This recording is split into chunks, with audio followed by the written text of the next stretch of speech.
Okay, it's just starting up, and I think we are live now. All right. Yeah, it says we're live. Hey guys, welcome to Brian's Man Cave. Make sure my volume's off there. So today I have notes reviews with me, and just before I get started, I just want to mention a few things. First of all, because this is live, this is prone to internet failures, and my internet has been kind of goofy all day. So if I drop, you'll have Michael there, but hopefully I'll get back on right away. The other thing I wanted to mention is I got my second Patreon supporter, which is very exciting. His name is Greg. Oh. I didn't get any last name. I just got a first name. But his name is Greg, so I'm very thankful for that. Also thankful for my first one. And, you know, James Campbell's been very supportive of the channel, and he was my first, he was my first actual supporter. Always grateful for that. And third, I want to mention that I'm going to try and monitor the chat. I got it open over here. I know it's a little tricky when you get into the conversations and stuff to kind of toggle back and forth to the chats and all that stuff. So I'm going to try, and I think even watching the chats as well, so you can also chime in. So I'm just going to give a little bit of a talk about who Notes is. So he's a music reviewer reviewing new and old music. This is on progressive rock. He's been on YouTube now for just about 3 years, maybe a little bit more than 3 years. Currently is at 1,619 subscribers. Oh, wow. And we've known each other for quite a few years as well. Before we even had our channels, we knew each other. We used to work together. In my previous work, I worked with him. So yeah, we've got some history together, so I know a little bit more about him. So yeah, welcome to Brian's Man Cave. Awesome. Well, thanks for having me. I have a feeling this will be very reminiscent to just like, I don't know, lunch talks where we would just kind of hang out for like a good hour or so, just kind of shooting the wind. So I'm really excited for this. Yeah, that's pretty cool. Okay, so anything you wanted to say before we get started? Anything you want to bring up? Any up-and-coming videos you're going to make or nothing? Or anything? Oh, cool. I get to plug. Yeah, sure. So I just released my, I just released a worst to best Dream Theater albums. So I looked at all the Dream Theater albums that were released from like 1989 all the way to the one that they released a couple years ago and kind of ranked them. And I'm in the works of continuing the series that I've got right now, which are starter packs for people to get into different genres of progressive rock. So I already did retro prog and neo prog. So I plan to do progressive metal, tech metal, brutal metal, and there's a lot of all kinds of stuff. All kinds of metal. And that's pretty much it. Anybody that's from my channel will notice that I've lost a little bit of the beard. That's just from a Halloween costume, so I'm slowly growing that back. So I swear it's really me. It's just, the beard's gone. Well, like I said, they won't confuse the two of us now because I got the beard. That's true. That's true. Yeah. So yeah, I think that's about it. Yeah. Yeah, so that's cool. So typically how this works is I like to just throw out some questions just to keep the chat going, you know, just so we're not just sitting there going, yo, so what's happening? What's new? So for my first question, I think this is my typical one, I guess. What inspired you to start the channel? Oh, man. Well, it was twofold. The first was, you know, I try to talk about progressive rock with my friends and colleagues and coworkers. And I think outside of maybe you, who was just like, yeah, I like Metallica, I didn't really get too much traction in terms of a conversation with people. So I kind of yearned for that that community. And I went to YouTube and trying to find that kind of community. But there was only really 2 YouTubers that I would watch, and both of them never really tackled too much of the progressive rock side of things. The Neil Drop being the biggest influence that I have. He would like cover the more popular progressive rock stuff like Steven Wilson or Opeth or Mastodon. But I was kind of hoping for somebody that could introduce me to new bands. And the other one was Cover Killer Nation. Except like I love his stream of thought, but I felt like I could do better. Like, not putting him down, he's a fantastic reviewer, but it was very raw, very off the cuff, and I prefer my YouTube to be a little bit more polished, and I just wasn't quite finding that. So I listened to a particular album. I think it was Flying Color's second album, and I'm like, I have to talk about this. So I just borrowed one of our cameras from the office and plunked it down, and just away I went. Yeah, so it was more of like a you just weren't seeing what you wanted to talk about, or you didn't have anybody to really discuss this with. So it was just like, let's hit the YouTube and see if I could find some people there. Yeah, exactly. There was a quote from the Sony Pictures movie Robots way back when that was "See a need, fill a need," and that's exactly it. I saw a need, and I'm like, well, I can do that. So yeah. See a need, fill a need. That's that's pretty good. Mm-hmm. So other than, I guess, the ones you were maybe mentioning, is there any kind of inspired you, like maybe for the look of your background, or just the way you film it or edit, or maybe even your music choices? You mean like other YouTubers? Yeah, like other influences on YouTube. Sure. Well, for the YouTubers, the two heaviest are actually movie reviewers, Jeremy Johns and Chris Stuckman. If you've ever seen any of their videos, they're very slick, very polished, and very personable as well. Like, when they give the reviews, I have a very clear understanding of who they are, and I try to do that as well in my videos. But kind of like they keep it real, right? Like, they're not just it's throwing not out obscenities and trying to be funny, and exactly, like the humor that they have is very spontaneous. It's not planned. We both share a great love of like Cinema Massacre with and the Nostalgia Critic, right? The angry video game nerd, essentially. Yeah, exactly. Yeah, and I love them, but they're almost too polished. Like, they're completely scripted. Yeah, for sure. Yeah, I don't have the time for that. So I just love their style, and I think for more of the video essays that I've done in the past, Lindsay Ellis is a really big influence for me in terms of how to create a polished video essay.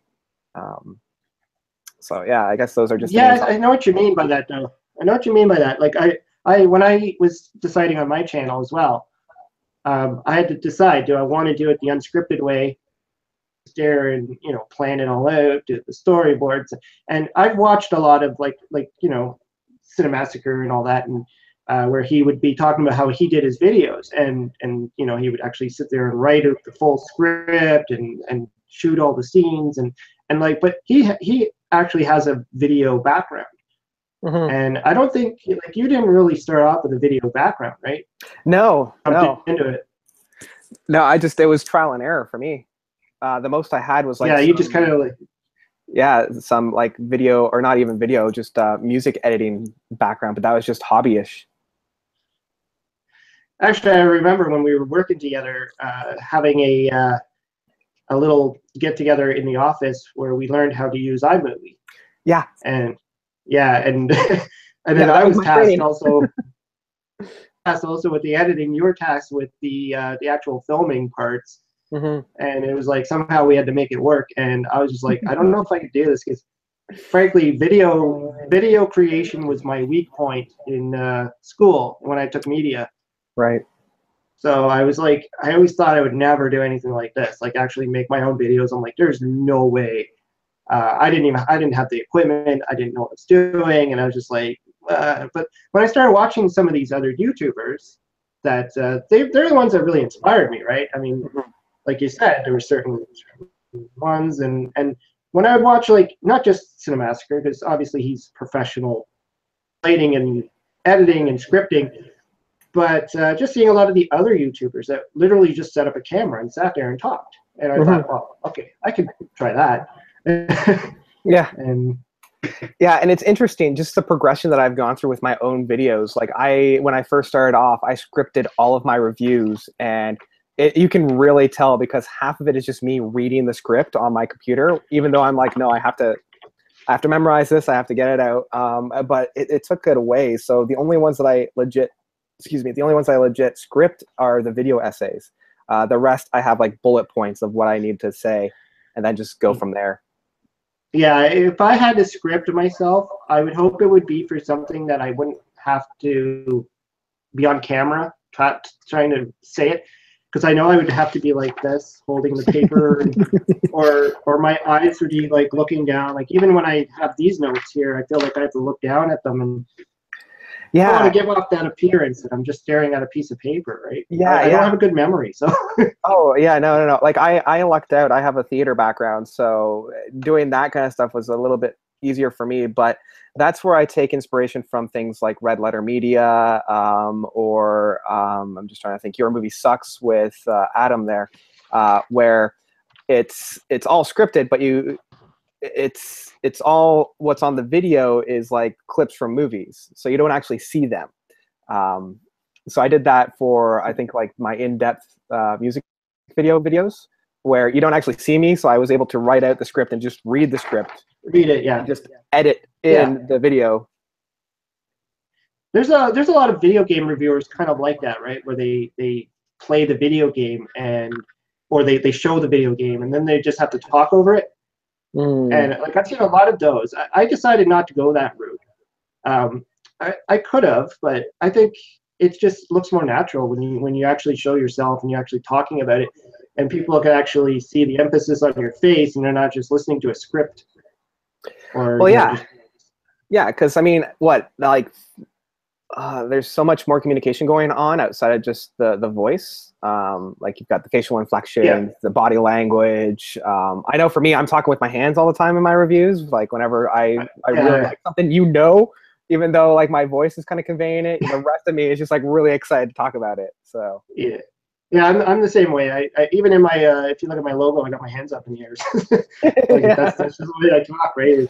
If I'm excited about it, otherwise you're just sitting there like talking and not moving, and that's not exciting, right? So it might as well be one of those just like a audio podcast at that point, right? Yeah, exactly. And I know more and more people are going to the audio podcasting, but I need something visual. Otherwise, I'll just read a book. Yeah, exactly. Like, and if I'm just going to be listening to something in earphones or something on a podcast type of idea, it's probably just going to be music, right?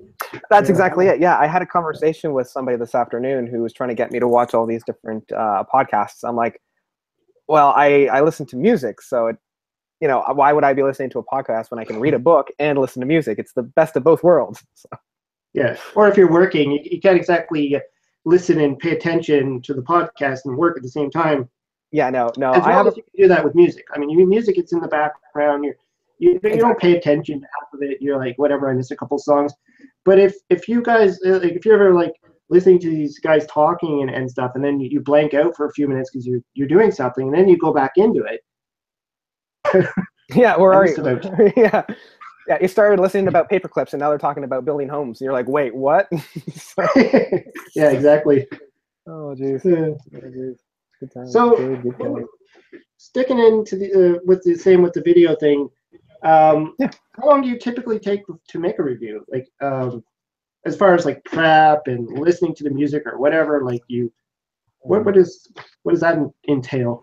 Oh man, so with my reviews, I spend quite a bit of time getting into the music. I don't really feel comfortable talking about the music until I've had at least 2 or 3 days with an album, and I'll give it up to 10 to 20 listens before I have like a solid idea of what I feel about it. Because so many times I've listened to an album and my first impression is, oh, this is garbage, or oh my gosh, this is the greatest thing ever.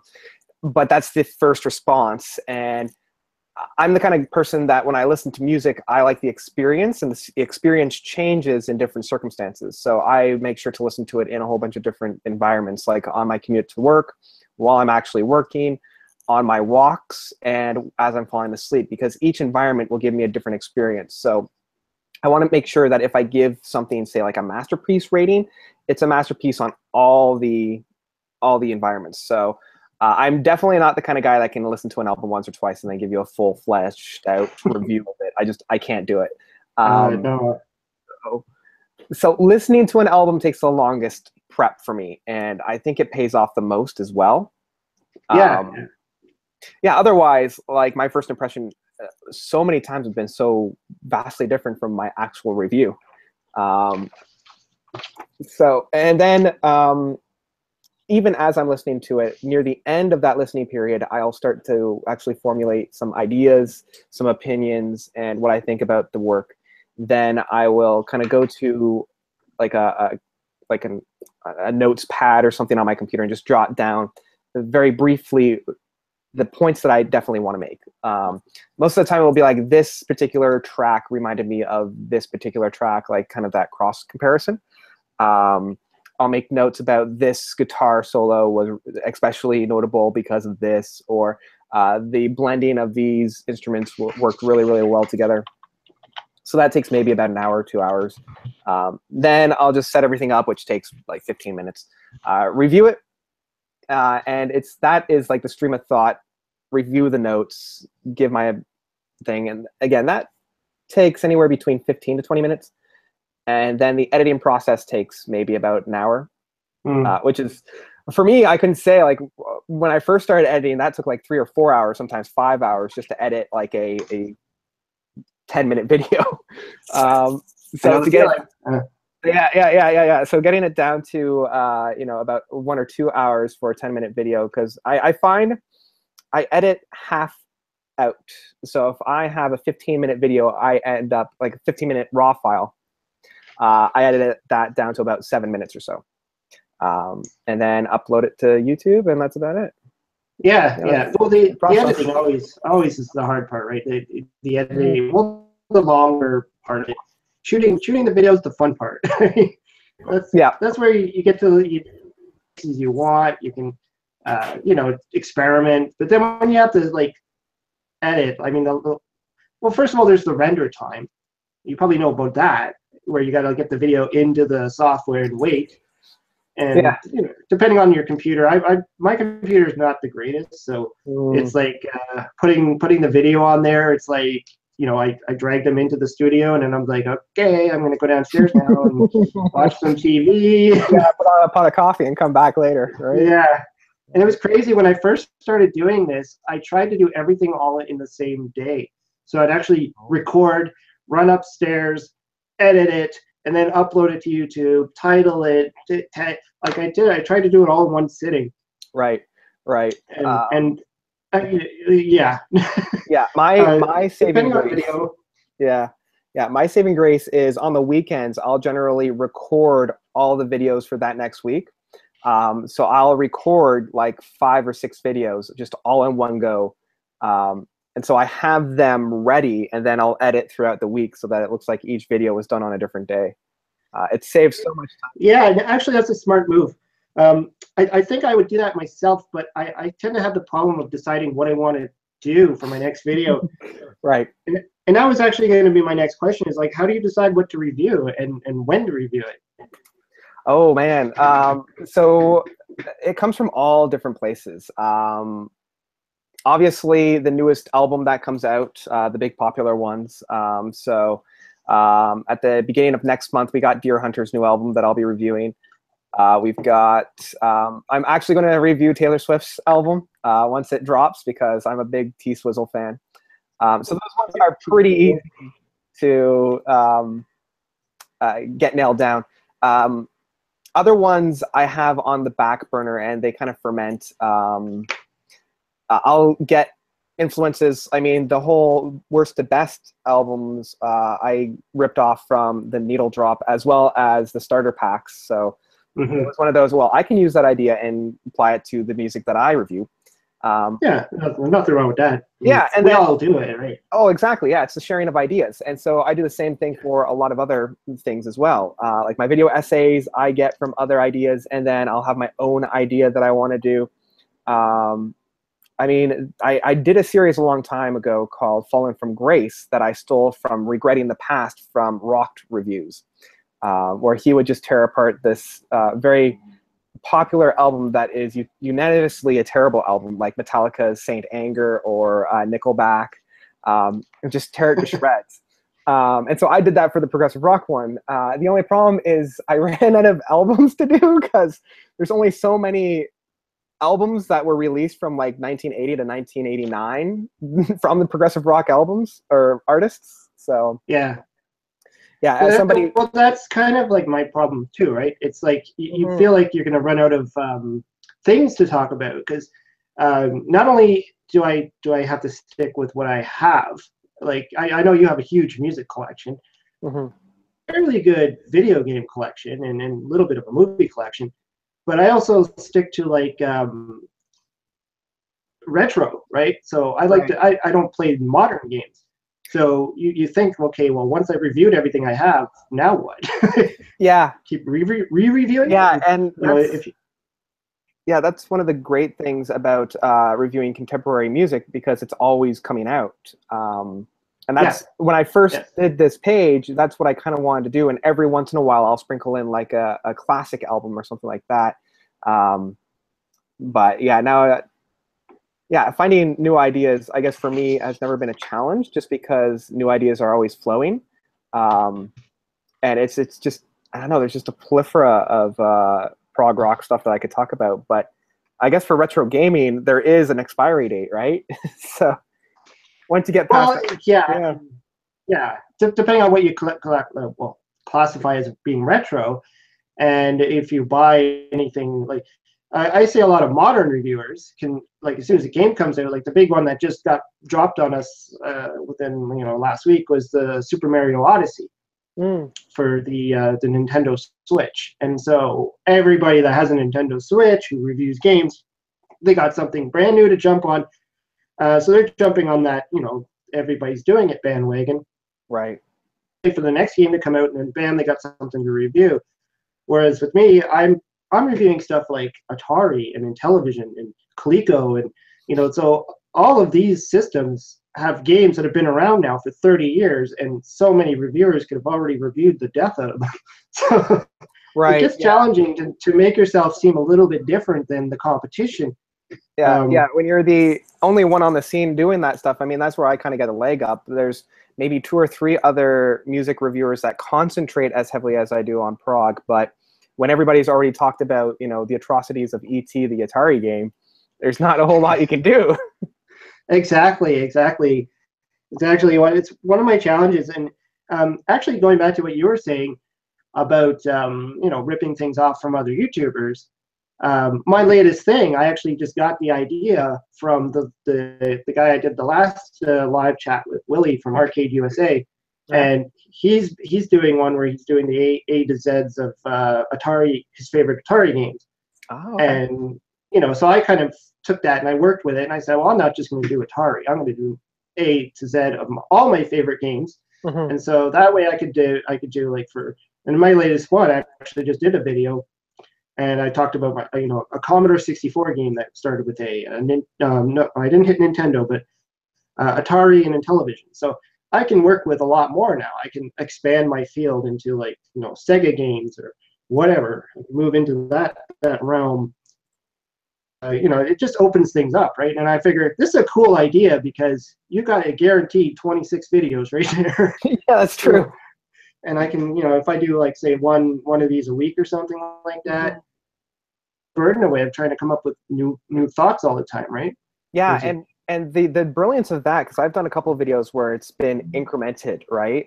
Where it's like part one, part two, part three. I always find that there's viewership drop off for each of those yeah, because they're yeah, like, oh, part three, I don't want to have to watch, parts one and two. So having it like the A to Z or the A to Z, it's L. You don't have to they're all watch. different. Yeah, Yeah, you don't have to watch A through J to get to L. yeah, yeah. I know what you mean. Actually, the one video I did a little while back on this guy's video game collection. It's in two parts, and the first video is about 900 views right now, and the second one's only about 180. Yeah, So yeah, it's really weird that yeah. people would Well, tune into the first one. yeah, no, I have the perfect like anecdote for that. After I got my 1,000th subscriber earlier this year, I went through and I talked about all the records in my record collection, and the first three are just like part one, part two, part three, and then once I got to part four, I actually described what's in it. So it was just like notes, music collection, deep prog, or notes, music collection, soundtracks. And I found the numbers rose up after I took out the parts of wherever you are in the series. Like, you know, part 1 had maybe 500 views, part 2 had 300, part 3 had maybe 100, but then once I said Deep Prog, it went up to like 900 views. I'm like, oh, okay, so that's how I have to catalog these guys. Yeah, I see what you mean too, and especially if they see like part 2 or something, part 3, and then if they haven't watched the other two, they're gonna be discouraged from clicking on it because they're gonna be like, well, why am I gonna kick into the middle of this segment? I mean, unless you're huge, like the Angry Video Game Nerd just did his on Polybius. He did like a Halloween special where he was talking about him playing Polybius, and he did it in like 5 different chunks. But then he also edited it all together into one big video and put that up as well. Right. And, Yeah. But when you have like, he's got like 2 million subscribers or something like that, so you're gonna get hits. I mean, he could put out a video of himself washing his underwear. People are gonna watch it. Right? That's true. Yeah. What is that called? It's like guaranteed viewership or something along those lines, where you're guaranteed exactly. A certain amount no matter what you're going to put out, right? So it's like those dedicated viewers. He actually did a video, and it's on his channel if you go and look for it, where he meditates for 30 minutes. That's interesting. And he actually just sits there on the floor staring at the camera. It is the weirdest thing. I'm like, how many people actually watch all 30 minutes of that? Like, that's some like Andy Kaufman stuff on there. That's just weird. Seriously, I remember I was like, I fast forwarded through it like 4 different times to see if he actually moves or does anything. And I'm like, I'm wondering, is it just a still of him?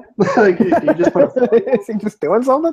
Yeah, I mean, the review from Red Letter Media, they reviewed the latest Transformers movie, and the first like 30 seconds is a review, and they're just like, yeah, this movie's not worth your time. And the video is a good 45 minutes, and then after that it's just like slow motion transforming sounds with a blank screen, and that's it. And yet this thing had like, you know, hundreds of thousands of views. Yeah, and I figure when you get all these views, it's usually within the first, I would say, first few minutes is probably when most of the views happen, and then people tend to drop off, and you'll get some people that will stick to the end, and you know, especially with people like us, where we're the small YouTubers. We'll get the dedicated watchers will actually watch our whole video, but I'm sure most people will click on it, watch about 5 seconds, be like, bored, moving on. It's interesting you should say that, because I went to a panel earlier this year about the YouTube metrics on the suggested movies and videos. And the longer the video, the more likely it is to be suggested in that YouTube suggestions. And the reason for that is the longer the video, the more time you spend on the page, the more likely you are to click on ads. So within YouTube's algorithms, it's actually beneficial to have longer videos on your channel, just so that you get like the suggestions more, which is why, I mean, these live ones are beneficial for us, because that will pop up, which will lead them to our page afterwards, right? That makes sense. Yeah. And you notice too, like, you watch. Which one was it? I was just watching one of the. Actually, I think it was also the Angry Video Game Nerd. One of his last videos. It was a Halloween one again, and he had about 4 different sections where there was ads throughout. You wouldn't be able to do that in a 5-minute video or a 10-minute video, right? Like. And that's where his income is coming from, obviously. I mean, he does it for a living. Yeah. So, I mean, that makes kind of a lot of sense to. But for like us, like the just starting out YouTubers, the other problem with having longer videos is you don't know who's watching and how long they're going to stick around. Yeah, they're probably only there for like if you want 30 seconds, as you said. Yeah. Which is great. So for your. I was going to say, it's great for us at this point, because now that we're like a good half hour into the video, we can say whatever we want and nobody's going to see it. I could yak for another hour about nothing. Exactly. Yeah. You know, most of the people are gone. Yeah, they're all gone. So, as far as the content on your videos, have you ever considered expanding, or are you just going to stick with music? doing book reviews or movies or Yeah, video games or anything? I think just for the brand, I'm going to stick to music. I mean, every once in a while, I tried this. Again, it was a stolen idea called Signal Boost, where I would um, essentially boost things that I liked outside of just music. But they didn't go over too well. Like, I think they maybe got 100, 200 views. And when You might have. oh, did I leave? Am I still here? Yeah, I think you're getting choppy on my end, but I don't know Okay. if anybody else is noticing you being choppy right now.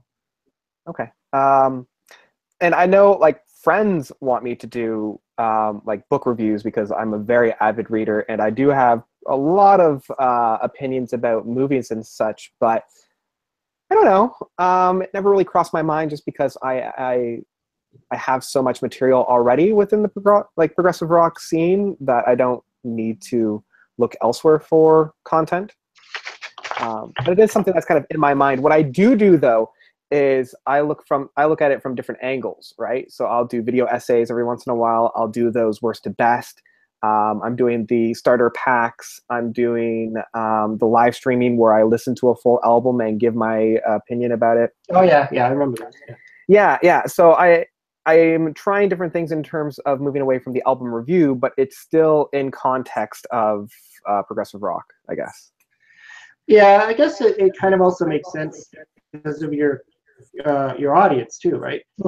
Yeah. If you were to switch over to start else that your audience has no interest in, those videos would probably have much lower viewer counts, and possibly that's when people are like, well, I don't want to listen to this guy anymore and unsubscribe or something like that. Or Yeah, or worse, or not worse, but just another angle of that is those people that find that video of like that one book talk that I do, and then they look at my channel and see nothing but music reviews, and they're like, oh, well, that's not what this guy reviews at all, right? So it's almost like that was a false one-off. advertisement. Yeah.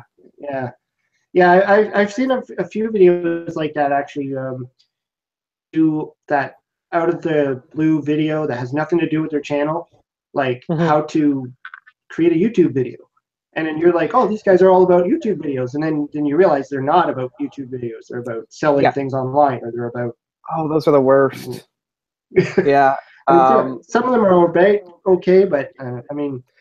Yeah, I even run into that problem myself when I see like one of the more popular prog albums come out and I see like there's a whole lot of reviews for them and I'm like, great, more videos that I could follow, like more YouTube content creators that I can follow that have an emphasis on prog, but they're just like a music reviewer that just kind of skims the surface of progressive rock. I'm like, oh man, okay, yeah, that's fine. You know, you do they you, don't man. know what they're talking about. Yeah, exactly. Yeah. So let's talk a little bit about video games, because I know we used to chat a lot about stuff like that, and I believe you mentioned you started off with the Sega. I did, yeah. So I grew up with the Sega Genesis. Yeah. I got it for Christmas with my brother way back in like 95, like 94, 95. I was pretty young. I want to say I was like 8 or 9. And I just remember getting it for Christmas. And I lived on a street where the 3 other kids, because I kind of lived in a cul-de-sac, the 3 other kids that were in and around my age, they all in and around the same time got the Sega Genesis as well. So actually, it was weird. Growing up, Nintendo was very foreign to me. The only person I knew that had a Nintendo console was my cousin, and that was it. Everything else was Sega. So it was like Nintendo was this other thing.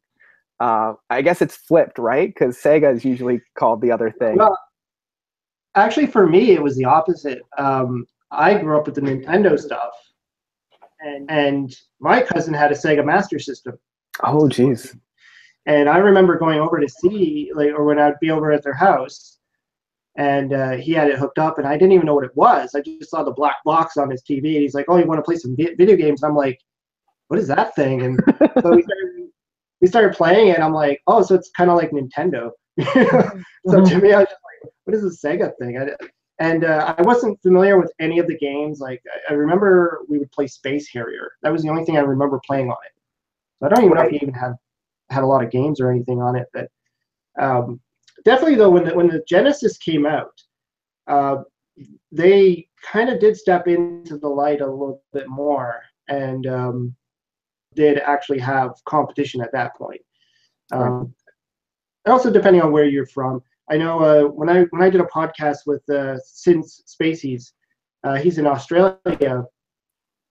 He was talking like he used to work for Sega, and everything was Sega there. Like he said Nintendo was foreign to them. So it's you know, I guess it's also a regional thing, but probably also where you grew up, there, whatever reason, Sega Yeah, was I the think big it was just a random happenstance. Like I don't know who brought it in first, but it kind of blazed the trail, so to speak, for the rest of us on the street.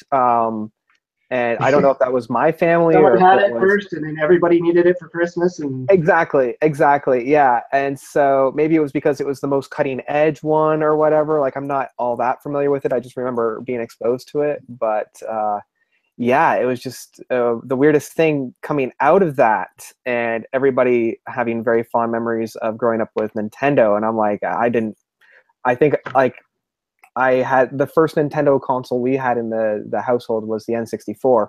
And again, that was because a buddy of mine had it, and we all just fell in love with it. So you begged for it for Christmas, and you get it. And essentially, and then unfortunately, we had to sell it because of my brother, which pissed me off to no end. But yeah, because he wouldn't share, right?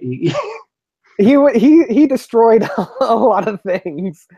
So yeah, you know, it was one of those punish the clan because of the one outlier. So yeah, that's really not fair too. I mean, your brother has to ruin it for everybody, and yeah, it is. Well, another reason I'm thinking too about why Sega was so big, I think at the time, like we're talking about a time frame here where Sega and Nintendo were pretty much it together. So there was a very good chance that you would have had mostly on one side. I mean, that I could see how that would happen.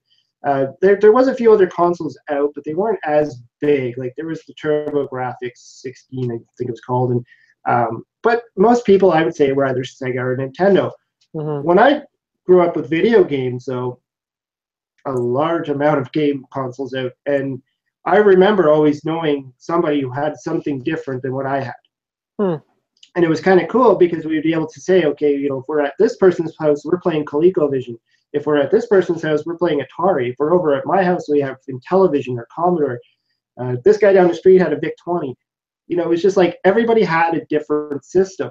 There was not like everybody had a Nintendo. Interesting. And this was, you know, this was around the time when the video game crash actually happened, like the 83, 84 video game crash happened. And things just kind of all went away.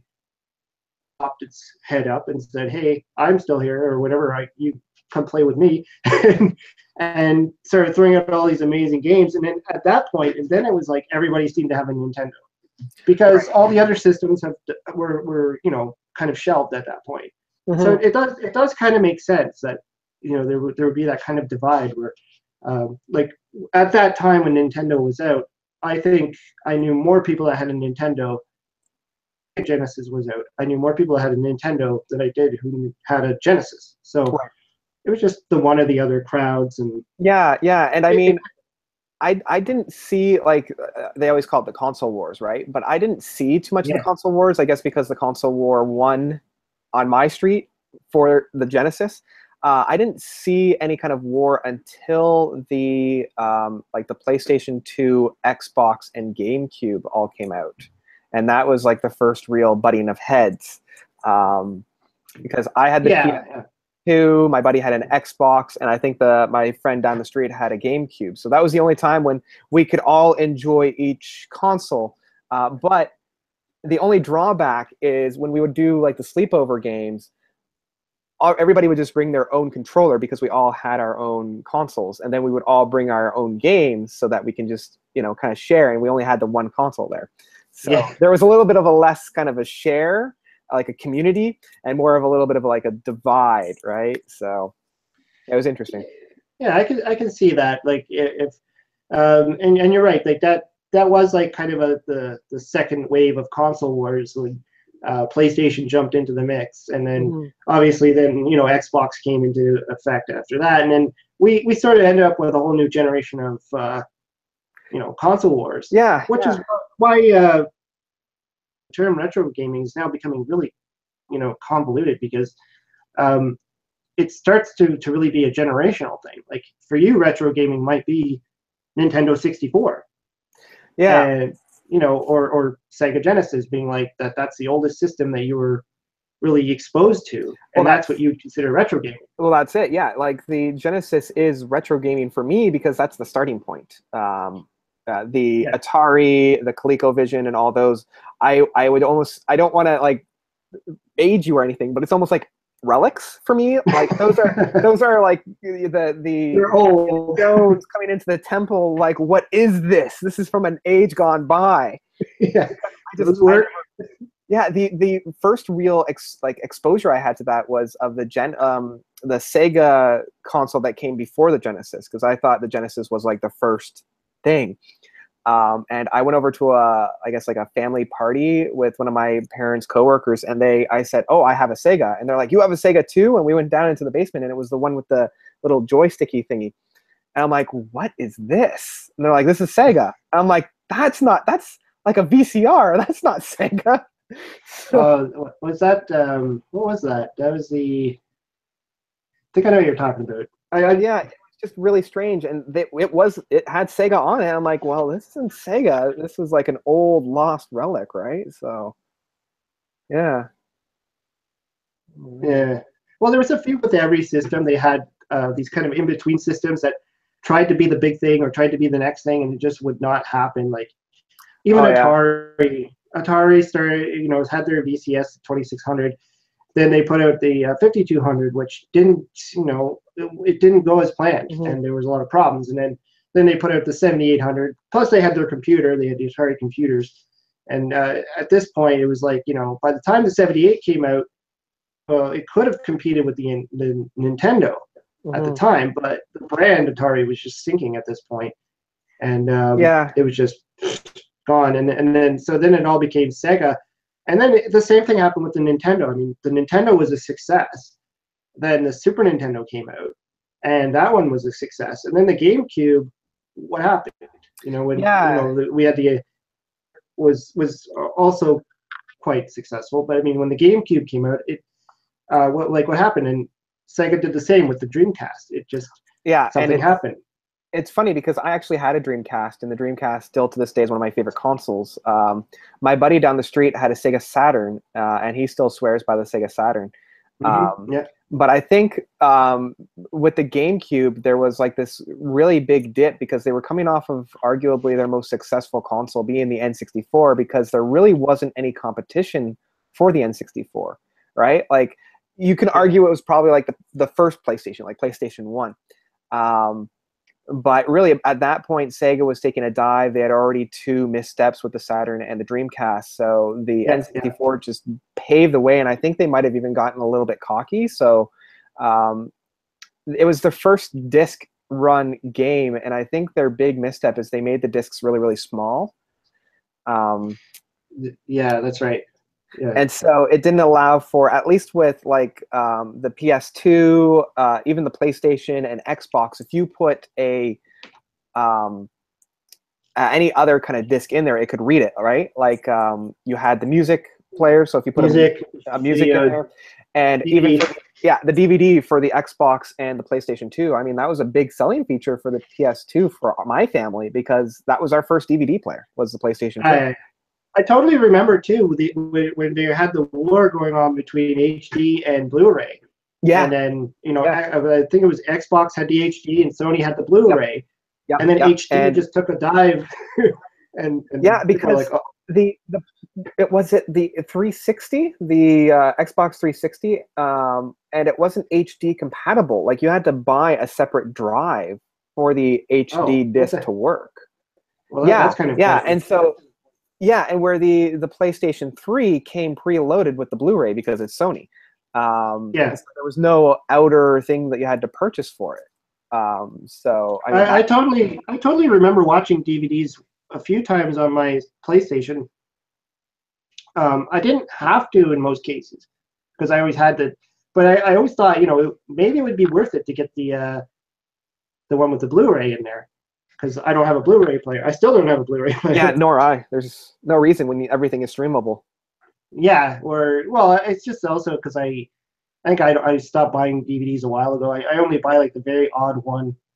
So yeah, the odd one, the classics, or the movies that come out that I'm just like, I am going to watch this more than once, so I might as well invest in it. So yeah, and I just never got into that whole Blu-ray thing, and I'm sure I'm gonna have to. I'm sure I'm gonna be forced into it. It's just like when people tried to cling onto their VHSs. Yeah, and you get like those VHS DVD all-in-one combos. Yeah, and then after a while, you go to the store and they just don't sell VHS anymore, and you're like, oh, guess I gotta buy a DVD player. So I'm sure it's gonna happen where I'm gonna be like, I'm gonna go to buy a DVD and it's like DVD, they don't make those anymore. It's like, and that's already happened. The last year I went out to get The Witch, which is now one of my favorite horror films. And when I first went to pick it up, they didn't have it on DVD. I could only get the DVD Blu-ray combo. And I think that's what they're doing a lot now is they're moving away from the DVD and putting it in with like a combo pack. They're still throwing in a DVD for now. Yeah, and I think us this little bit of a chance to. Yeah, I think the buffer is because a lot of like minivans and whatnot still have a DVD player in it. Because they even inserted, I can't remember which one it was, one of the Star Wars, and they said you can play this in the van, and I'm like, oh, I don't have a van, but cool, whatever. They're giving you a reason why you're going to have two discs instead of just saying which player do you have. And actually, it's worked out for us too because we buy some of the Disney stuff for our daughter, and we could say, since we don't have a Blu-ray player, she'll keep the DVD, and then we give the Blu-ray to her cousin who has a Blu-ray player. Yeah. So, or if one of the grandparents buys it, they just have to buy the one and be like, you get this one and you get this one. Yeah. I guess it was kind of the same thing that they were doing back in the day when they were making the transition from full screen back to widescreen, and they would give you two discs, right? I remember. Yeah, like my Blade Runner DVD has that, where the one side is a full screen and the other side is a widescreen. But they only give you like have that. To flip it over kind of thing, right? Exactly. Yeah. And I think my copy of Amadeus is that flippy thing, but that's just because you have to turn the disc over to play the other half of the movie. What? Yeah, because Amadeus is like a millennium long, so you have to like flip the disc over. It's like an old record. That's weird because I have it on VHS. I don't even have that movie on DVD. Oh man, yeah. Yes, it was only on one VHS, but they could record up to like 8 hours some of those things. So. Yeah, it's like the old reel to reel, right? You can record like crazy long on it, but yeah, like the movie had to be. It was like. The movie had to be impossibly long before it started to like the Godfather. Like it had to be like 4 hours long before. Yeah, I think the only VHS that we had growing up that was on more than one was I think Titanic, where you had part 1 and part 2. But other than that, yeah, that one too. Yeah, pretty much all of the anything that goes beyond like the 3.5 mark. Yeah, VHSs. And I know there's a lot of people who are still into the VHSs. Though. I mean, the idea the thing hasn't died really. I mean, there's a lot of the collectors out there who. And some people actually claim that VHS is better, or even more than VHS, beta. Right, and they say beta players are better. Yeah, I can see them saying beta is better, but VHS I think is more of a nostalgic thing. Like people are now saying that tapes, like audio cassette tapes, are a better quality, and I'm like, I don't know what you're smoking. The only thing that a tape is better at is longevity. The sound quality on VHS, I mean, just looking at the sound quality alone, the sound quality and the tracking is it's subpar, but what it does have is that nostalgia goggles. And I think that's why people are starting to head back to the tapes and the VHS is because it's cool, it's trendy. And it's the same reason why, in the 90s, the 70s were such a big thing. It's just that 20-year cycle of nostalgia, right? So kind of like the people who still want to have like actual vinyl today or even 8-tracks. They're like, nothing was better than an 8-track. And oh God, 8-tracks are the worst. Now that's nostalgic. That is nostalgic. Yeah. I think for me, for the VHS though, I think the other thing is that I have a lot of older VHS tapes. I don't think they actually made it onto DVD at this point. Yeah. So, like, like I have to keep my VHSs, and as a bonus, you can use them if you need to rig it up to a TV to connect the old video game systems. So I can get it too for having a VCR still. Yeah, like I'm just realizing that a lot of TVs now don't have those old jacks that you would put into the television to play like the Sega Genesis, because I believe the Sega Genesis, the way that you would plug it in, it's the old cable. TA you're talking about, right? Sure. Yeah, I don't know the technical term. It's got that single cable, and you would have to like screw it in. Oh, you're talking about the RF cable then? Sure. I have. It's I guess just like a single cable that you would spool in, and that's where like cable would come in, and so you had to remove the cable, put it into this adapter, and then plug that in. Yeah. Okay, I know what you're talking about. Yeah. So in the olden archaic days you were talking about, the Atari days. Yep. They would have a box that had game or TV on it, and you would have to actually hook it up to your antenna connectors, and that's what, if you had an antenna on your TV, it had this little clip like this, and you would literally screw them on into your or you could connect it to the cable, and it would have the on-off switch. And then if you wanted to play your video game, you'd have to put it to game, all that snow, and then you could turn your game on. Yeah. Or you would turn it to TV so you could watch your TV. Otherwise, you'd have to just connect directly into the TV, and then you'd lose your TV. So when Nintendo and Sega came out, they offered those as well, or switches, but they were smart enough to know if the system was on or off, so you didn't have to go to the back of the TV and flick it from game to TV. Mm-hmm. So you're probably talking about that, where it was like a little box, you connected it to your the cable output. Yeah. And then you can play your game, and all you had to do was just hit the power on the system, and it would override the TV. Yeah, yeah, and it would only work on like channel 3 or 2. Yes. And if you didn't, it was like a modulator. Yeah, it was like a modulator. So, and then on your system, there would usually be a switch somewhere that would say, do you want to use channel 2 or 3 or 3 or 4? Mm-hmm. Yeah. And you can swap between the two of them, because sometimes you get a better reception on either channel. Yeah, I remember that. Actually doing that. Yeah, I think growing up, channel 3 was for the Genesis, and channel 4 was for the VCR. When we still had it on the one TV, and then we moved it to the downstairs TV, so that there wasn't this big fight over who got to watch a movie and who got to play video games. Oh yeah, I can imagine. I know we only had the one TV in the basement, and if my dad was watching the news, we were screwed. Yeah, like, exactly. I want to play my television or something, and it's like I'm watching the news. Oh, we didn't get a second TV until a little while on, but then I never moved my gaming thing up. That was what was good about having a Commodore 64. It had its own monitor. Oh yeah. So I could sit. It's like having a computer, right? So you could sit there and play on it. Who cares who had the TV? Yeah, well, I guess it's like the retro version of the Game Boy, right? Yeah. Well, the Game Boy, that's the other thing too. I mean, a lot of us started to move into the tablets or not the tablet, but the handheld devices. The handheld devices, yeah. And again, there was the Nintendo Sega war there, where. And it's funny because it switched, because my cousin, the one that had the Super Nintendo, had the Game Gear. The Sega Game Gear, and we had, or at least I had, the Game Boy.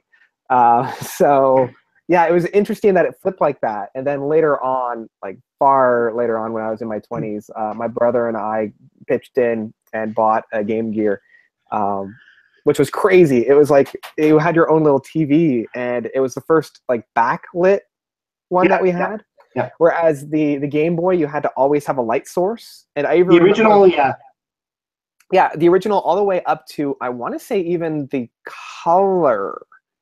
I think even the advanced doesn't even have it. Yeah. Yeah, no, I knew the advanced didn't, because my brother had the advanced, and you had to buy like third-party adapters that had a light on top whenever you're not And I just remember some of the fond memories of like, because we lived in Barrie and driving to Toronto, I would have the Game Boy, and at night I had to like wait until the street light would come by to play. I'm like, okay, I got three. Ah, okay, here we go now. or when you're playing it, you're kind of like holding it up at an angle to the to get the proper light on there. Yeah, I remember when I first bought my Game Boy, I didn't even realize that it was such bad lighting, and I was trying to play it, and my dad came down and looked at it. He's like, "That's piss," and then he walked away. I was just like, "That's just how it is. It's portable gaming. Okay, we don't have these things." Oh my gosh! And and then we had to buy these little connecting things on the top to give it some light. Even the Game Boy Advance, I got this little thing I stick in there, and it kind of holds a light over top. Yeah, I remember one of my buddies at the time had like this huge like setup for his Game Boy that had like speakers and like a backlight. Yeah, and I'm like, at that point, you might as well just get like a regular Nintendo because it's like that same size. It's ridiculous. There goes the portability factor. Right? Oh yeah, you're gonna be on the bus or the train with this massive thing. It's like then you got to carry the games around too, right? Yeah, the games you didn't have multiple games. Like. Oh man, I remember walking around with my fanny pack, and my fanny pack was full of the games because the front pack would have the Game Boy, the middle pack would have all of the games, and then the back pack would have all the wires that it took. Exactly, yeah. Oh, do you remember the Sega Nomad? I don't. Sega Nomad. Kind of came out. I think it came out after Game Gear. I don't know if it came out before or after. I think it actually played real Genesis cartridges. Portable TV with a Genesis attached inside of it. But I never really seen one. Like I've seen videos on them, but I've never actually seen one in person. Like, but I knew it existed. Because I thought that was so cool. You'd be able to. You don't need to buy these extra games. You could just play your Genesis games. But then at the same time, I'm thinking, like, look how big a Genesis game is compared to a Game Boy game, right? Like, I mean, the Genesis game itself is like the same size. 5 Game Boy games in your pocket for each, full-size cartridge. Yeah. I mean, the game itself is like the size of the unit of like a Game Boy. So. Exactly. Well, they actually have them today. There's the Superboy, which plays. Right.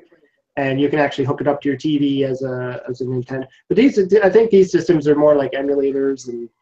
Yeah, because you can download material to it, right? So yeah, and like the App Games has the Flashback portable for like Sega and Atari. There's the Atari 2600 Flashback kind of thing, and it's really handy. It actually has an SD card in there, so you could play you could put 100 games on there. Yeah, I remember small and. I remember when the the Nintendo DS first came out. My different cousins, they had like a game emulator, like an actual like card, because I think it takes the same kind of cards that a lot of like SD cards are. And so they had an SD card that had like 50 games on it. And then they just played all their games on there. I'm like, have you ever bought like a game? And they're like, buying games are for suckers. We just download them. we just steal them off the internet. Yeah, and I'm like, buying games are for suckers? What do you do? So you're essentially stealing all these things. Like, yeah, but why waste money when we don't have to? I'm like, what? That's such a weird concept. I haven't even looked into these modern Game Boys. I'm surprised they still make them. And I was actually looking at a few of them in the Toys R Us and yeah, I mean the cards are like this tiny little SD-looking card thing, but the games are still selling, and they're pretty expensive. Like they're not like cheap. Yeah, well, but I'm wondering now because right now I believe the current Game Boy is the Game Boy 3DS, whatever the extension is. I got confused about all the names. Yeah. The last one I had was just the regular 3DS. I believe it was a Lite because it was smaller. But now that the Switch is out, I wonder if the Switch is going to phase out the Game Boy entirely because the Switch itself is portable. That's true. Yeah, I didn't even think of that. I don't know if so just buy the Switch, right? Well, that's it. Yeah, and when the Switch can play all the games you can play on a console, there's really no point. I can't think of any reason why Nintendo at this point wouldn't just pool their cards and keep it all on the Switch. The other thing is they might offer them as a cheaper alternative.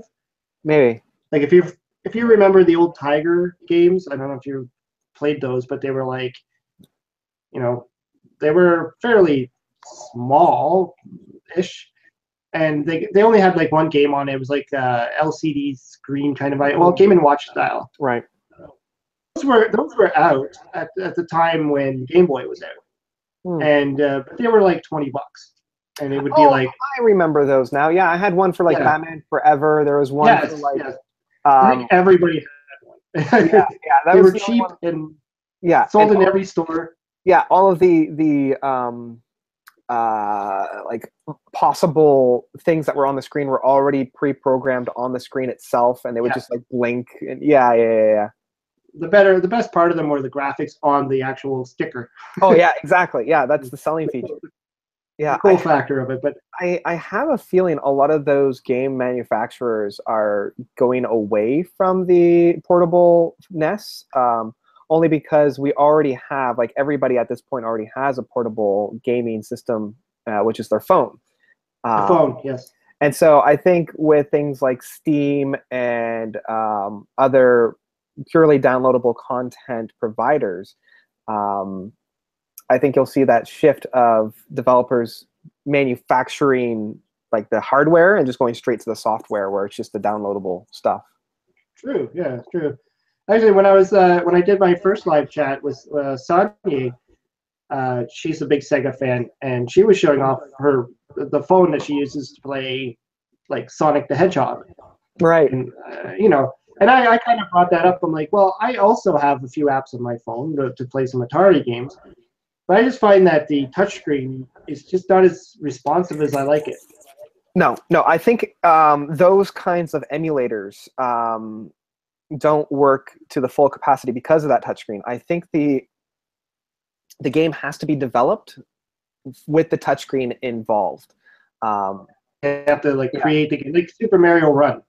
It was designed that you don't need to worry about hitting the touchscreen. Like I couldn't imagine trying to play Super Mario Brothers 3 on my phone. Like it. No, and I tried it. I downloaded. I downloaded like a Super Nintendo and a Sega Genesis emulator for my phone, and they have the buttons on the touchscreen, but they're just not responsive. And when you're playing Sonic the Hedgehog and every second counts, it doesn't work, right? Exactly. So the only way around it is to then have a secondary controller, which is like a Bluetooth, something like this that you would connect to your phone wirelessly. And at this point now, again, you're losing the portability of it all. So what's the point? You might as well just be playing that at home. Even though the Switch is kind of designed that way too, right? Like they got the controllers on the side of the Switch that you can pop off. And so it's actually a pretty neat design that you can actually play it like a portable and play it like a handheld. So it's ingenious because if you have a Switch and I have a Switch, if I bring my Switch over, my controller or my Switch now becomes the controller for yours. So the two-player co-op mode is super easy to engage in. Yeah, actually, that's pretty good. Kind of like, well, with a Game Boy, you'd have to have a cable to do stuff like that, right? Like, I remember that.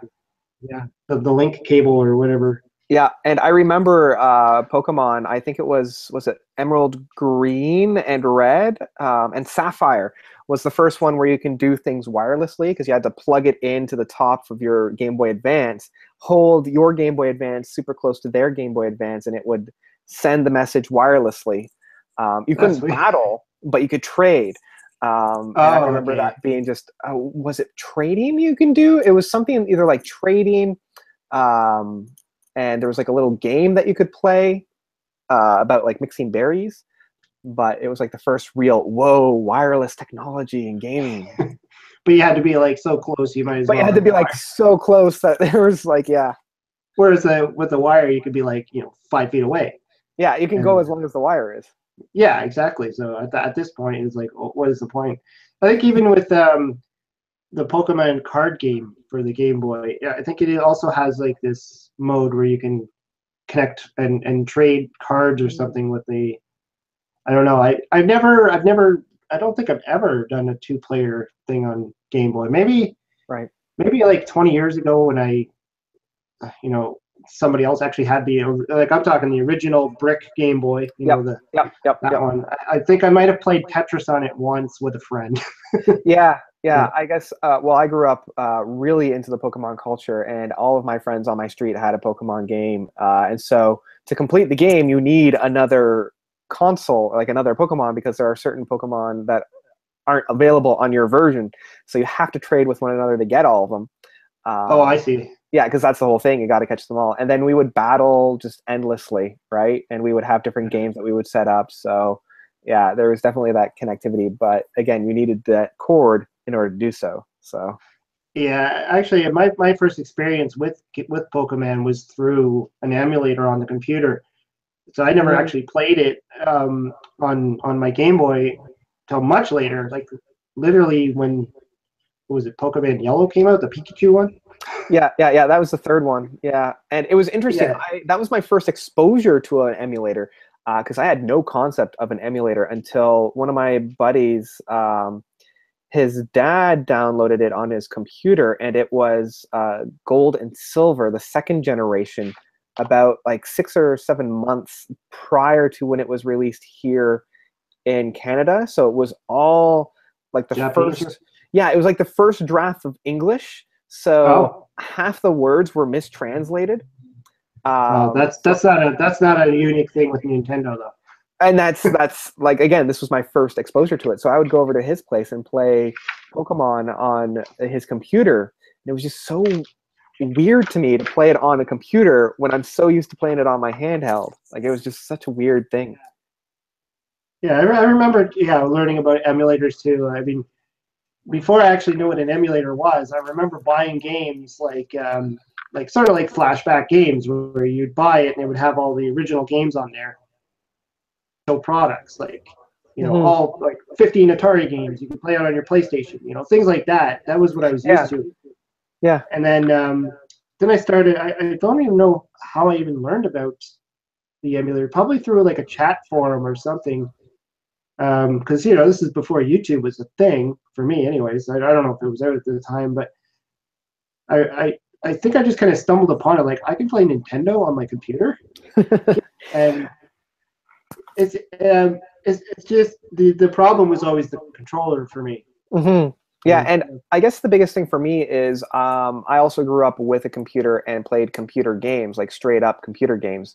PC games. Yeah. PC games, yeah. And so I was always wondering, well, why am I playing, you know, Nintendo games or Genesis games on a computer when I could be playing computer games, right? Like, and especially at that point when the computer games were so much more advanced and like so much more layered. Like, you had like Diablo, you had StarCraft, you had Warcraft, you had all these games that you could never play on those consoles just because of the limitations of the console.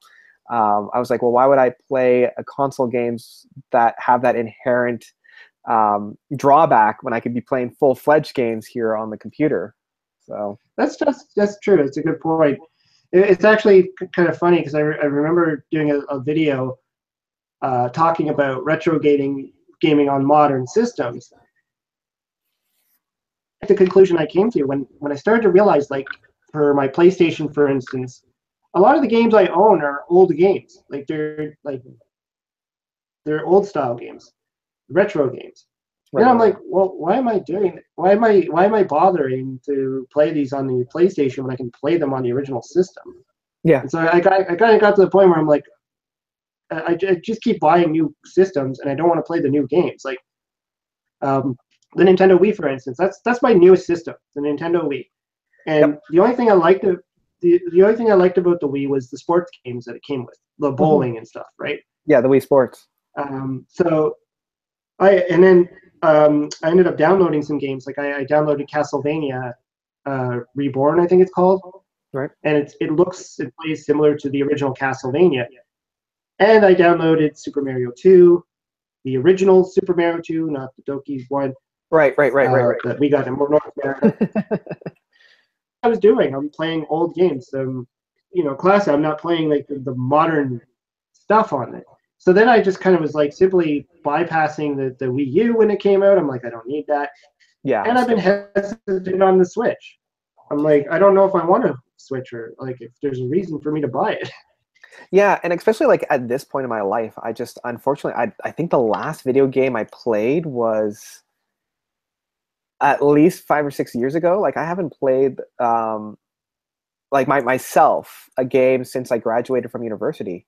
Yeah, I like just to actually seriously sit down and play a game. Like, yeah, outside of like maybe visiting with my younger cousins, like really younger cousins, and just play like a co-op mode on Plants vs Zombies or something like that. But like that's about it. I think the last real game that I played, um, yeah, I think because on my iPad I downloaded like Roller Coaster Tycoon.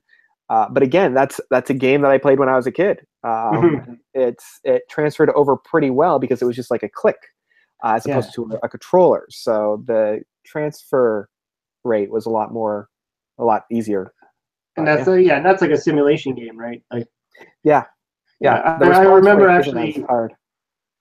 I remember we went over to a friend's house, and her kids were playing Xbox, and they're like, "Oh, you want to play with us?" So I'm like, "Sure." I don't know. And they handed me the controller, and I looked at this thing like it was from outer space. I'm like, "Holy crumbs! Like, how many buttons are on this thing? Like, what's Yeah, going on?" They're playing like Call of Duty or one of those war yeah. One of the stuff, shoot 'em ups.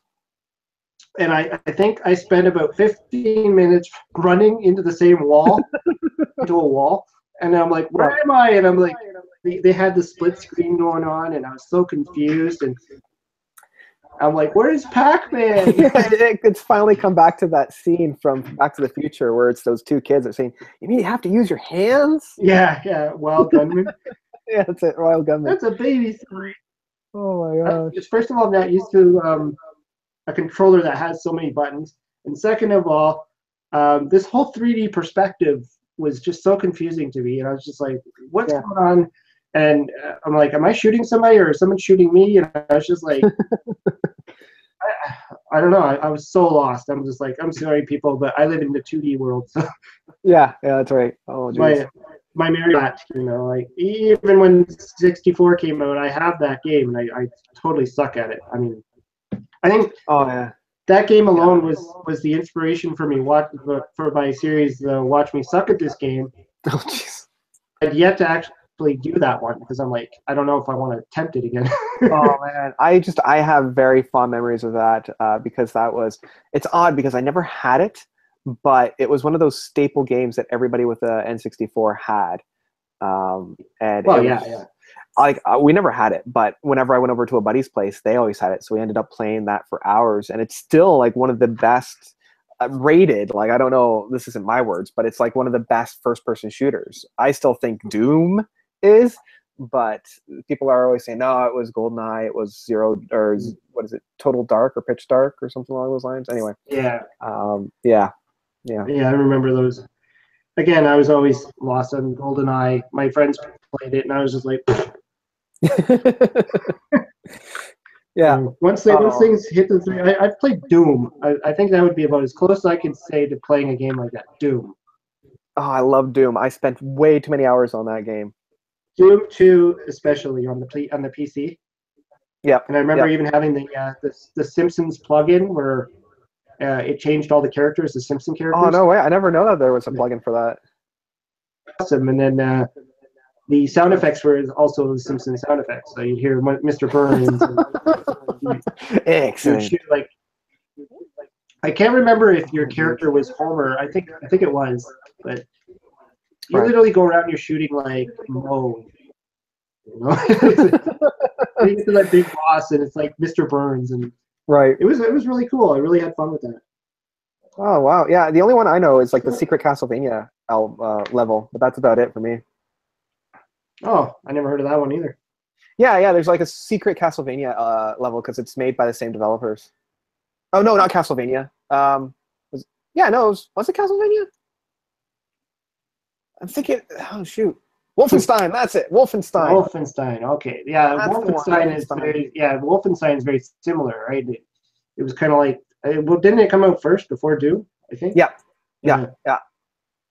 And it's very much the same idea, same concept, looks very similar, and then Yeah, I Doom think came out, and then except you're fighting Nazis instead of creatures from hell. I think I can't remember. Yeah, I don't know. It's something I never really looked into was the actual storyline of Doom. I have it on the N64, I believe, but Right, I've never right. actually read the story. It was like what was The going on. story for Doom, I believe, is that you're on Mars and a portal to hell has been opened, and so you start off on your base in Mars, and then you work through, and that's Doom 1, and then Doom 2, you start off in Mars, but then you end up in hell. So there's a number of Oh, levels in hell. oh Uh, yeah. Now I remember. Yes, yeah, the red lava and all that stuff, and that's that's right. Yeah, crazy. Yeah, yeah. James Campbell saying, yeah, you fight Nazis in Wolfenstein. Okay. Yeah, so that's. I guess I've always been bad at behind the games that I'm playing. And, even when Doom, they made a movie with The With The Rock. Rock. Oh yeah, I saw And that. I remember thinking, like, is there an actual story to Doom? Like, I just remember running through corridors, shooting people, and finding key cards and stuff. I'm like, is there actually a storyline that? Yep. And Yep. Yeah, they kind of what's happening? bastardized it a little bit in the movie, but Doom 3 is where they really expand on it, and that game still gives me nightmares. Okay. Like Yeah. those scary games that they made after that, and they just kind of went through this phase of like, let's make these like horror games and like Silent Yeah, Hill yeah, and and it became really easy to make, right? Because then you had like Slender Man and what is it, Friday Night at Freddy's or Five Nights at Freddy's or something like Five that. Nights at Freddy's. Oh yeah, yeah. I don't know what that is, but I always see the graphics for it and stuff in the toy store. Yeah, and so it's kind of like the Paranormal Activity or the Saw movies, where it's super easy to make, and it's just a whole bunch of boo scares, but it's the atmosphere as well. It's like That TV. exactly, yeah, Yeah. yeah. It's like Um, where do they cross the line from? This is not a video game anymore. This is more of a movie, and it's well, that's kind of it for like Final Fantasy. Like we always used to joke, do we want to watch a movie or do we want to play a game? Well, let's do both, and we'll play Final Fantasy. Because the cutscenes were so long. It was like a half hour for these cutscenes. Now, the graphics were so good that it made it worth it. And I mean, you played it for the story. And I think that was my first real switch where this game is a form of storytelling as opposed to just lines on the screen, trying to line yeah. them up for fun. Pokemon, to a certain extent, and Zelda as well, but it wasn't until Final Fantasy where you had like character development and plot points and subplot points and character arcs. Um, Yeah, you would have had to get into like the Dungeons and Dragons for the PC and all that to get into that, the real RPG style. yeah, And Zelda being on the Nintendo, I mean, they gave it a little bit of an RPG edge, but it's not the same. Like yeah, it doesn't take you into all those. I'm sure nowadays, like the Breath of the Wild for Zelda on the Switch, it's a full-on world. yeah, yeah. It's and even Super Mario Odyssey. Like I've watched a few videos on that. That game looks crazy.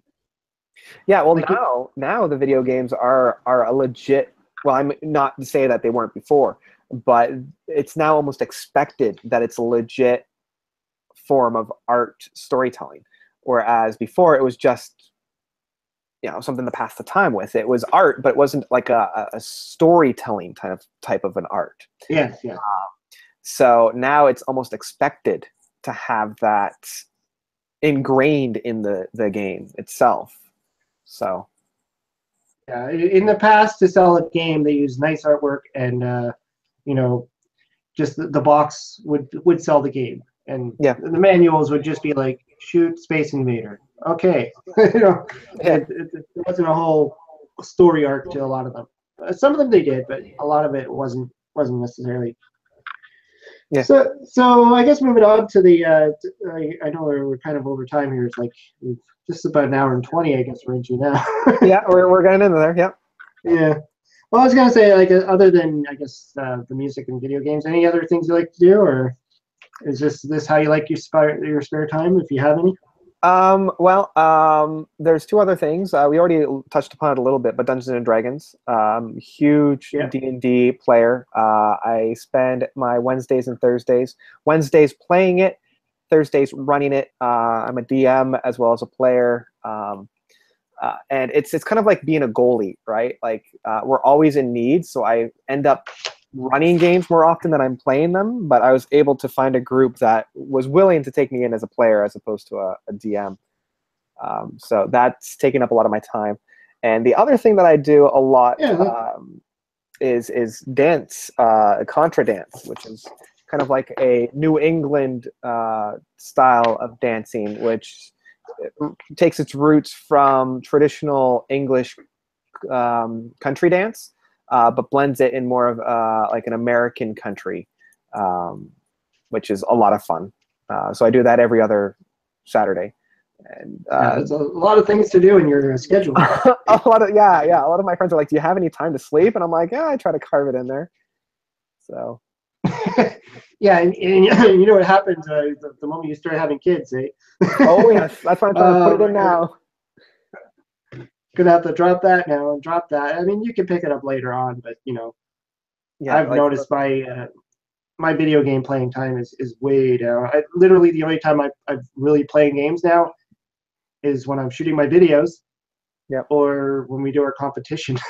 we do like a video game competition on my Facebook group, and I'll play a game then. But most of the time, I was like, I don't have time, like to get home from work, and then if I have to shoot a video or edit it, and then it's like get the dinner going, and then spend time with the family, and then it's like race up here, search YouTube or something. It's like, holy crap. Yeah. So time is of the essence, but I still don't know how I'm able to fit all that in. Got to keep a calendar of it all. I do. Yeah, I even accidentally double booked myself for this evening, but I'm just like, oh no, I've already agreed to this. So. yeah, that's it. I mean, you're like, oh, that's today. Oops. It's good thing I sent out a warning 7 hours ago. I know, right? Otherwise, that would just be you talking to my bookshelf. Yeah. It would just be me going, yeah, he didn't show up, and here's a drawing of him. Yeah. Oh, jeez. Anyways, yeah, so I guess we can cut it short. Any questions you want to throw at me while we're at it? Feel free, or if you probably exhausted all your... Yeah, I mean, anything that I wanted to talk about, we pretty much covered. So I'm sure we can... I was going to say, yeah, we probably touched on almost everything, even much more than what I had written down here. So yeah, and I kind of figured that was going to happen. But yeah, the only thing is I totally invite you to come on to my stream sometime. We'll figure that out because I use a different setup that you do, but I'll figure it out. Yeah, I can probably do that as well. I mean, I think you said you use Skype, so yeah. That'd be cool. So yeah, we'll figure that out so that I can get my viewers to like introduce them to you, and yeah, that'll be fun. Awesome. Just so people know, I threw your link below, so beautiful. They can find your YouTube page. If you want me to put anything, you just started your Facebook page as well. I can probably throw that down. I did. Yeah, go for it. I don't know if you're on Twitter or not. I am, yeah. My Twitter handle is @notesreviews. Pretty simple. Okay, so maybe I can add that too. Anyways, thanks for joining me in my live chat. You're I guess number 4 of the live chats, and so hopefully I can do a lot more. I got a bunch of people lined up. I still want to get the author of The Art of Atari interested. There's also a few other authors, a few other video game book authors, and I got a couple of other YouTubers interested. So hopefully we can find some people and keep this going. And it's a lot of fun. It's hard to get people's time, like I've been trying to schedule certain people that, I'm not available this day, or I'm not available this day. And yeah, it's really difficult. But I'm trying to be the flexible one. So this is why my times are all over the place. This one was at last week. I think I had it. Time we have it at 9 o'clock or 10 o'clock, and it's all over the place. Yeah, that's fair. Like I keep all of my live streams 2 o'clock, or not 2 o'clock, Tuesdays at 8:30. But I think the good thing about keeping it at different times are you reach more of your audience that way, because I have a lot of viewers from like Sweden and whatnot, and time zones. 8 o'clock is like 5 a.m. for them, so they would never that be was the able to problem watch it unless they're super dedicated. Before I started my own live chats, when I did the one with Synth Spaceys, in Australia. I agreed to doing it before realizing that the time zone difference was 14 hours. And I was like, Oh, geez. The only thing that worked out for me was it was the time change for them in Australia, and so it ended up bumping an hour. So midnight, like I thought I was going to be. I was like, am I going to be awake? Like Yeah. it's going to be from 12 to 1. Am I going to be like asleep on my keyboard, drooling away while Yeah, in the comments, But, it's just you going Z. hitting the space bar? That's right. What's the guy doing? What the hell is he talking about? Oh, All right. Well, thanks a lot for joining in. And, yeah, thanks for having me. This was great. I look forward to appearing on your cast. Yeah, we'll figure out a time and figure out when it works best for everybody. And thanks, guys, for those in the chat. And we'll talk to you later.